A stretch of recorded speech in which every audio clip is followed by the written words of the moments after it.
Patricia, est-ce que maintenant tu pourrais nous parler de la méditation à travers notre histoire? Donc, bon, je vais essayer d'être synthétique parce que ça pourrait être très, très long, mais déjà, ce que je peux dire, c'est que la méditation de pleine conscience est la synthèse moderne d'un héritage ancestral. En effet, nous retrouvons à travers les âges et les cultures spirituelles la pratique de la méditation. Les philosophes de la Grèce antique, par exemple, en faisaient déjà l'éloge à l'époque, notamment pour développer plus de sagesse et de connaissance de soi. Et puis, bien sûr, elle est portée également, d'une certaine manière, par toutes les religions monothéistes, à travers la contemplation, la pratique du silence et du chant, la danse ou encore les prières. Et par la suite, le monde aussi de la psychanalyse s'en est emparé à travers les travaux de Freud et de Jung. Et ces travaux, leurs recherches, leurs pratiques nous ont permis d'envisager la méditation justement dans certains champs thérapeutiques. Alors aujourd'hui, plus particulièrement, nous connaissons la méditation de pleine conscience à partir des spiritualités orientales. Alors la méditation tout court avec les méditations du bouddhisme, de l'hindouisme ou encore le zen japonais.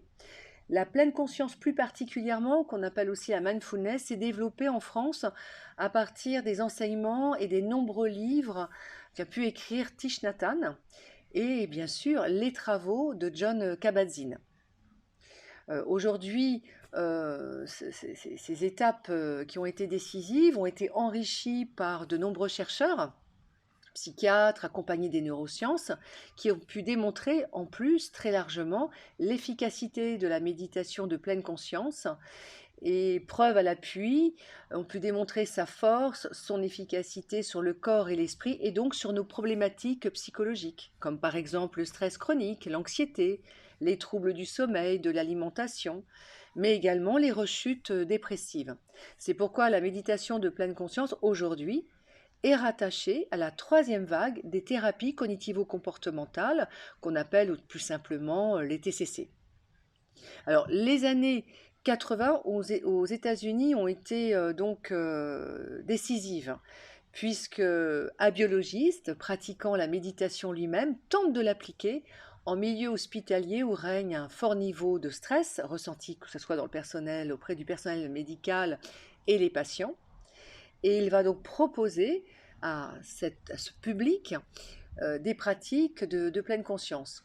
Il va observer des résultats particulièrement encourageants et il décide d'approfondir l'expérimentation et c'est le début de la mindfulness proposée à partir d'un protocole de 8 rencontres et largement documenté et reconnu aujourd'hui grâce au professeur John Kabat-Zinn. Voilà, il a créé aussi la première clinique du stress proposant ce protocole pour développer justement ce nouveau rapport aux émotions et aux pensées. Et puis par la suite, le psychiatre Zidane Segal complétera ses recherches en proposant la méditation de pleine conscience aux patients souffrant de rechutes dépressives.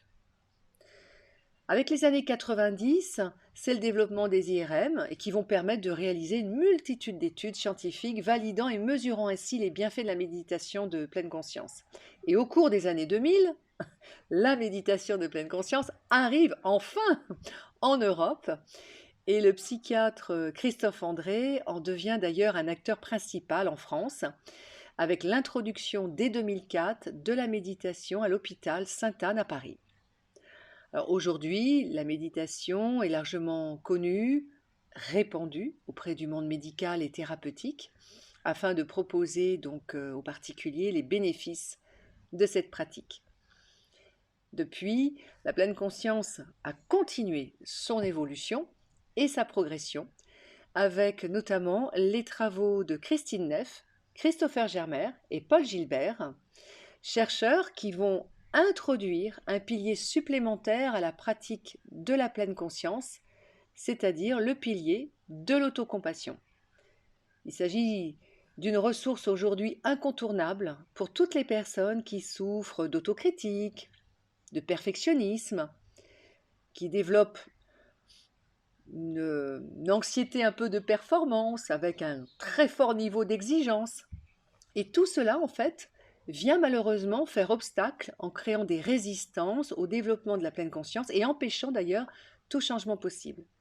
Donc l'autocompassion et la compassion vont permettre de développer un regard différent vis-à-vis de nous-mêmes et de notre vécu, un regard plus bienveillant pour permettre justement de lever les obstacles et réaliser notre transformation pour un changement durable.